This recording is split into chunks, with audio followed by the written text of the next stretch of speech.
ঢাকা মেডিকেলে আমাদের যে ডাক্তার ভাইরা রয়েছে তাদের গায়ে হাত তোলা হয়েছে।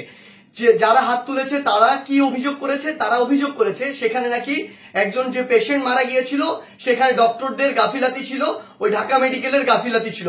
এখন প্রশ্ন হচ্ছে যে ডক্টরদের বা ঢাকা মেডিকেলের যে গাফিলাতি ছিল কিনা এটি নির্ধারণ আপনি কিভাবে করতে পারেন, কোন এক্সপার্টিজের ভিত্তিতে এটি নির্ধারণ করতে পারেন এবং এই অথরিটিটি আপনাকে কে দিয়েছে?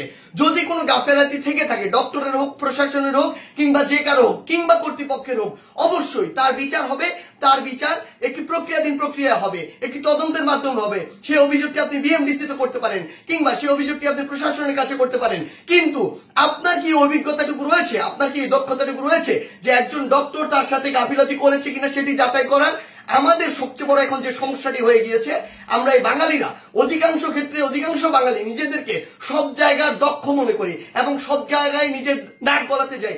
আপনি আমাকে একটি জিনিস বলুন, যে ডাক্তার 5 বছর ধরে এমবিবিএস পাস করলো, 1 বছর ইন্টার্ন করলো, এরপর বছর বছর ধরে বিভিন্ন ডিগ্রি নিল, পড়াশোনা করলো, তিনি একজন পেশেন্টকে যেভাবে ডিল করেন, তিনি পেশেন্টের ভিতরের এবং বাইরের বিষয়গুলো যেভাবে জানেন, যেভাবে ট্রিটমেন্ট করেন, আপনি কিভাবে মনে করেন আপনি সেই পড়াশোনা না করে শুধু বাইরে থেকে দেখে নিজের চোখে যা মনে হলো তা দেখে তাকে একটি নির্দিষ্ট রেজাল্ট দিয়ে দিচ্ছেন, একটি নির্দিষ্ট ব্লেম দিয়ে দিচ্ছেন?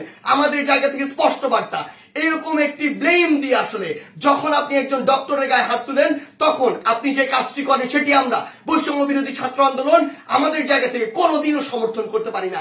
আপনাদের যদি কোনো অভিযোগ থাকে সেই অভিযোগটি আপনি জানাতে পারতেন।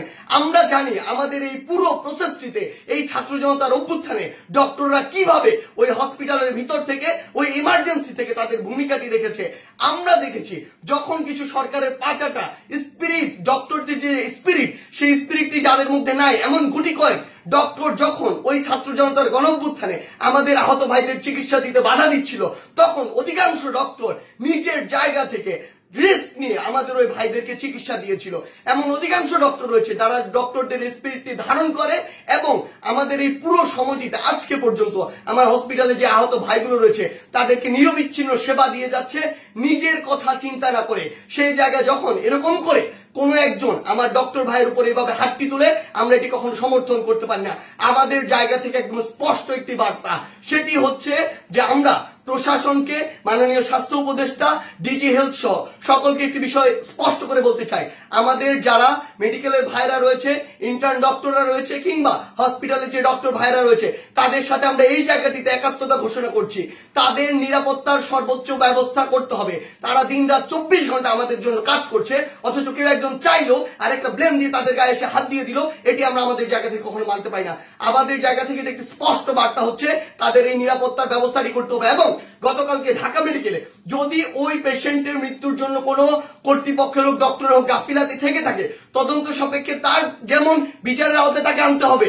কিন্তু গতকালকে ওই আমার ডাক্তার ভাইয়ের গায়ে যে হাতটি তুলেছে, অপারেশন থিয়েটার থেকে বের হওয়া একজন ডক্টরকে, তার অবশ্যই দ্রুততম সময়ের মধ্যে তাকেও গ্রেফতার করে তাকেও বিচারের আওতায় আনতে হবে।